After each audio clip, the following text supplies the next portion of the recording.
সেগুলির বিনিময়ে আজকে আমরা এই জায়গাটাতে আসছি। এটা আপনার খুব অলৌকিকই মনে হয়। আরেকটা কথা শুধু বলে শেষ করি, আমার এই বইটা মানে সাহিত্য মূল্য কি বা কি হয়েছে এটা কিচ্ছু আমি খুব বেশি বদার থাকি না। আমি যখন প্রথম নিষিদ্ধ কয়েকজন লিখি, তার আগে আমি একটা ইমদাদুল হক মিলন ভাইয়ের বই পড়ছিলাম। উনি অনেক জনপ্রিয় লেখক ছিলেন। তো ওখানে একটা ওই নিষিদ্ধ কয়েকজন ভূমিকাতে লেখা আছে। তো ওখানে একটা ছাত্র সন্ত্রাসের বর্ণনা ছিল, হকি স্টিক নিয়ে মাথার মধ্যে লাল ফিতা বেঁধে। তো আমার খুবই অবাক লাগলো, তখন কি হকি স্টিক আর লাল ফিতা দিয়ে মারামারি করে নাকি? তখন আপনার কাটা রাইফেল, তারপরে আপনার অ্যাস্ট্রা, বেরোটা, এই সমস্ত পিস্তল থাকতো ছাত্রদের হাতে। তো আমি খুব রাগ করে লিখলাম, যেগুলি কি লিখে। এই রাগ আমার এখনো শেষ হয় নাই। এখনো আমি যখন উপন্যাস পড়ি অদ্ভুত লাগে। বলে 100 বছর আগে যে লোক মরে গেছে তার নিয়ে উপন্যাস লিখতেছে। মানে উদ্ভট সব বিষয়, একটা দেশে জ্বলে পুড়ে শেষ হয়ে যাচ্ছে, এটা কেন আমি সাহিত্যে আনতে পারবো না? কেন আমার 100 বছর পর ওয়েট করতে হবে, 50 বছর পর ওয়েট করতে হবে? একটা উপন্যাসের একটা মিনিং তো থাকবে, একটা পারপাস তো থাকবে, শুধু বিনোদন দেওয়া তো পারপাস না। আপনারা খেয়াল করে দেখেন, আমি যে উপন্যাসে লিখেছি ওই সময়কাল, ওই সময়টা আমার মনে হয় আমাদের যে সাহিত্য চর্চা, এখানে এই জিনিসটা একটু খুব বেশি মনোযোগ দেওয়া দরকার। যে সাহিত্য একটা খুব বড় প্রোটেস্টের জায়গা হতে পারে। আমাদের কবিতা অনেক প্রোটেস্ট, কবিতার মধ্যে দিয়ে অনেক প্রোটেস্ট হয়েছে। সাহিত্যের মধ্যে দিয়ে প্রোটেস্টটা আমার কাছে মনে হয় কম হয়েছে। আমার পড়াশোনা কম আছে, বাট আমার কাছে মনে হয়েছে অনেস্টলি আমরা এই সাহিত্য চর্চা, গল্প, উপন্যাসের মধ্যে দিয়ে আমাদের প্রতিবাদটা জারি রাখতে পারি। এটা আমাদের করা উচিত। আর আন্দালিব রাশদি ভাই, উনি অনেক কথা বললো করে। উনি আমার খুব প্রিয় লেখক। আমি ছোটবেলায় ইত্তেফাকে ওনার গল্প পড়তাম। আন্দালিব রাশদির নামটা খুব খুবই পছন্দ হতো। পরে দেখলাম আন্দালিব রাশদি বাংলাদেশের ইতিহাসে ওয়ান অফ দ্য বেস্ট আমলা, এবং বাংলাদেশে আমাদের যত মানুষ আছে দেখেছি তাদের মধ্যে one of the most honest person. দেখেন আজকে উনাকে নিয়ে কত অদ্ভুত কথা শুনেছেন। উনি কোথায় থাকে জানেন? উনি বসিলায় থাকে।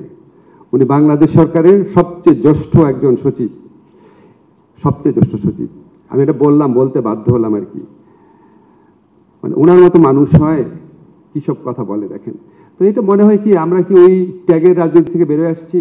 আমরা কি এখনো আবু বকর রয়ে গেছি না? অনেকে এখন আমরা আবু বকর না, এখনো কি আমরা ট্যাগ দেই না? আওয়ামী লীগকে যেই কারণে ঘৃণা করতাম, ট্যাগের রাজনীতি দিয়ে মানুষকে ভিক্টিমাইজ করা, সেটাকে আমরা এখনো করে চলছি না? আমার কাছে শুধু একটাই কাছে মাঝে মাঝে মনে হয়, মাঝে মাঝে খুব দুঃখ লাগে, মনে হয় কি যেই নিষ্ঠুরতা, নারকীয়তা, মিথ্যাচার, ট্যাগের রাজনীতি, অশ্লীলতা, যে বৈষম্য যেগুলির বিরুদ্ধে দাঁড়িয়েছি, সেগুলির থেকে আমাদের অনেক বেটার হতে হবে না? না হলে এই যে আমাদের ছাত্ররা, তরুণরা মারা গেল, এত মানুষ অঙ্গহানি হলো, তাদের প্রতি চরম অশ্রদ্ধা হবে না? আমরা যদি আওয়ামী লীগ আমলের চেয়ে অনেক বেটার একটা বাংলাদেশ না গড়তে পারি, তাহলে এই জুলাই গণ অভ্যুত্থান ব্যর্থ হয়ে যাবে। এটা আমাদের মনে রাখতে হবে। আমার কথা শেষ করছি। একটা কথা আপনাদের বলি, আমাকে নাজিবুদ্দিন একটা অসাধারণ কথা বলেছে যে আমি যদি লেখালেখি করতাম খুব ভালো হতো। এই লাইনটা আমার খুবই পছন্দ হয়েছে। পাপড়ি বলেছে আমি কবিতার প্রকৃতির অংশটা ভালো মতো লিখেছি। Thank you very much. কারণ আমার কাছে সত্যি মনে হচ্ছে কিছু দু একটা জায়গা, সরি নিজের কথা নিজে বলছি, খুব ভালো লিখেছি। লেখার পর মনে হয় ভালো লিখেছি, তখন খুব ভালো লাগে।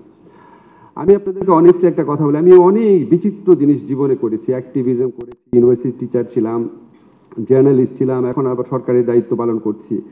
কিন্তু লেখালেখির মধ্যে যে আনন্দ, পৃথিবীতে এই আনন্দের কোনো তুলনা হয় না। আমি আপনাদের কি বিশ্বাস করাতে পারবো, আমি যখন প্রচণ্ড স্যাড থাকি, আমি শুয়ে আমার ওয়াইফ হঠাৎ আসে বলে তুমি কি চিন্তা করতেছো? আমি মাঝে মাঝে বলতে লজ্জা লাগে, ও এত বড় লেখককে দেখে সে বড় হয়েছে ছোটবেলার থেকে, আমি এটা কিভাবে বলি। আমি আসলে একটা প্লট লিখছিলাম, একজনের কাছে আমি বলছিলাম যে এটা হয়েছে।